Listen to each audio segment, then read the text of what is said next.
ہدیہ درود و سلام بارگاہ رسول انام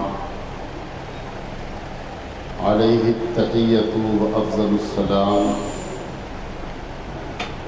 میں محبتوں، عقیدتوں، الفتوں کی خراج پیش کرتے ہوئے ایک مرتبہ درود پاک پڑھنے اللہم صلی علی سیدنا و مولانا محمد و بارک وسلم صلاۃ و سلاما علیک یا رسول اللہ صلی اللہ تعالی علیہ وسلم۔ آج کا ہمارا ماحول اور آج کا ہمارا معاشرہ جس ماحول اور جس معاشرے میں ہم زندگی گزار رہے ہیں، اس ماحول اور اس معاشرے کا تصور کریں اور ایک اس ماحول اور اس معاشرے کا تصور کریں جب ایک باپ نے اپنے بیٹے سے اس کے ذبح کے سلسلے میں اس کی رائے طلب کی۔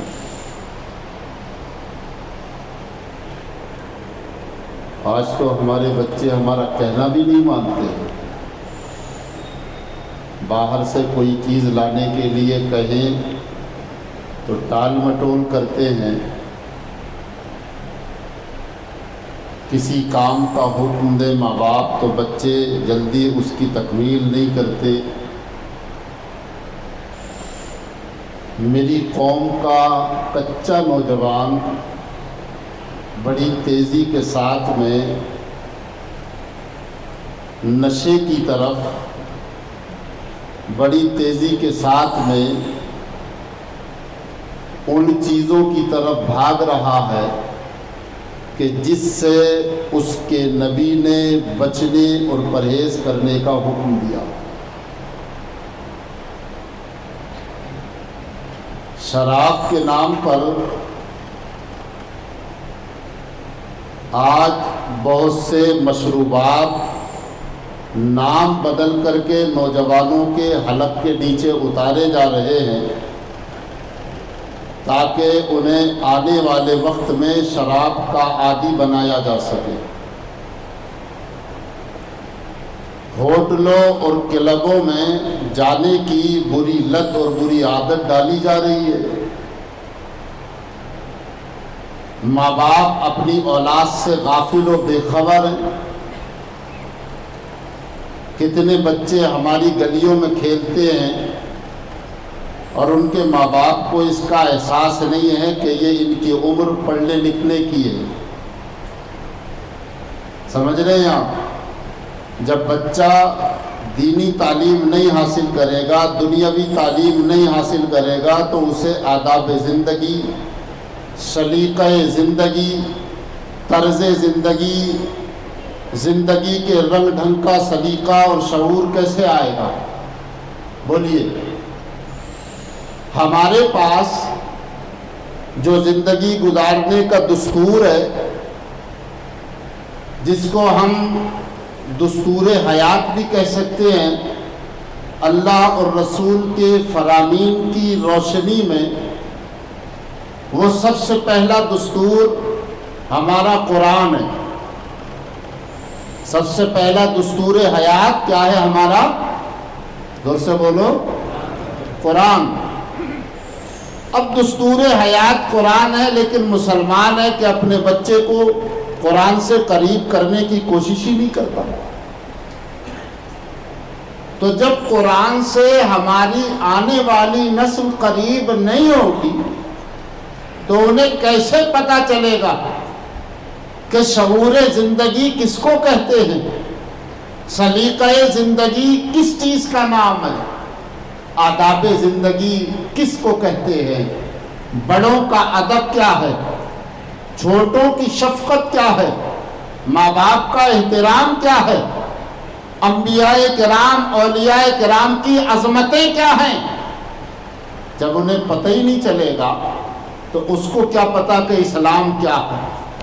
نہ اسے حلال و حرام کا علم ہوگا، نہ اسے چھوٹے بڑے کی تمیز ہوگی، نہ اسے قرآن کریم کے جو طرز زندگی قرآن نے ہم کو دیا ہے نہ اس کو گزارنے کا وہ طرز آئے گا۔ آپ کس رخ جا رہے ہیں؟ پیسہ کما لینا کوئی کمال کی بات نہیں ہے کہ یہ تو جتنا رب نے لکھ دیا ہے آپ کو بغیر طلب کے مل جائے گا۔ آپ کو معلوم ہے حضرت سیدنا مولا علی کرم اللہ تعالی وجہ الکریم نے حدیث میں فرمایا، آپ کا فرمان ہے کہ دو چیزیں ایسی ہیں دنیا میں کہ بندے کو انہیں تلاش کرنے کی ضرورت نہیں ہے، بلکہ وہ خود بندے کو تلاش کرتی پھرتی ہے۔ میری بات سمجھ رہے ہیں آپ؟ بندے کو تلاش کرنے کی ضرورت نہیں ہے، دو چیزیں خود بندے کو تلاش کرتی پھرتی ہیں۔ یہ فرمانے حضرت سیدنا مولا کائنات حضرت علی المرتضی مشکل کشا شوہر فاطمۃ الزہرا بابائے حسن و حسین، ان کا فرمان ہے۔ وہ فرماتے ہیں دو چیزوں کو بندے کو تلاش کرنے کی ضرورت نہیں ہے، دو چیزیں تو خود بندے کو تلاش کرتی پھرتی ہیں۔ میں نے پوچھا کیا؟ تو فرمایا ایک رزق ہے جو بندے کو خود تلاش کرتا پھرتا ہے کہ رب نے جتنا رزق جس کی قسمت میں لکھ دیا ہے اس کو وہ پہنچ کر رہے گا، اور رزق خود اس کو تلاش کرتا پھرتا ہے۔ اور دوسری چیز موت ہے جو جسے تلاش کرنے کی ضرورت نہیں ہے بلکہ وہ خود اسے تلاش کرتی ہے۔ تو اپنے بچوں کو علم سکھاؤ، دین سکھاؤ، اور دین کوئی 24 گھنٹے نہیں مانگتا، آپ 2 گھنٹے بھی سکھا سکتے ہیں، 4 گھنٹے بھی سکھا سکتے ہیں، مگر سب سے زیادہ غفلت مسلمان جس چیز سے آج برت رہا ہے اس کا نام دین ہے، اس کا نام تعلیم ہے، اس کا نام تعلیم دین و دنیا۔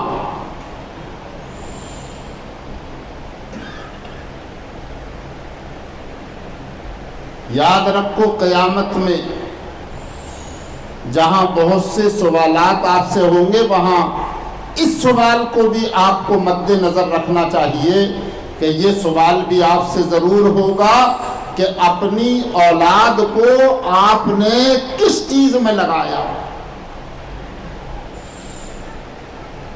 سمجھ رہے ہیں آپ؟ بچے کھیلتے پھر رہے ہیں، استاد اگر کہہ رہے ہیں، عالم کہہ رہے ہیں، مفتی کہہ رہے ہیں بھئی اپنے بچے کو مدرسے میں بھیجو، ہوندے بھیجتے ہیں بول کے بچے ویسے ہی کھیل رہے ہیں۔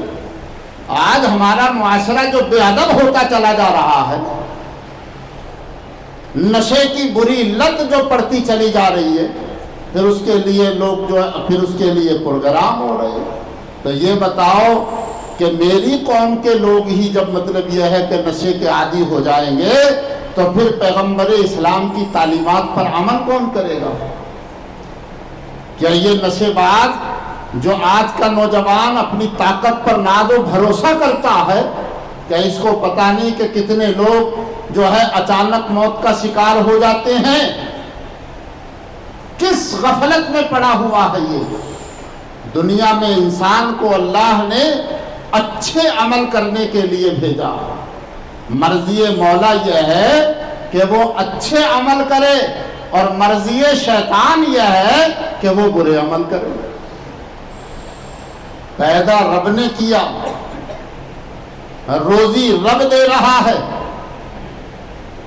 طاقت اسے رب نے دی ہے، بولنے کی، چلنے کی، پھرنے کی، اٹھنے بیٹھنے کی، اور مرضی شیطان کی چلا رہا ہے اپنے اوپر۔ تو کتنا بڑا ناشکرا اور کتنا بڑا یہ جو ہے احسان فراموش ہے، بولو۔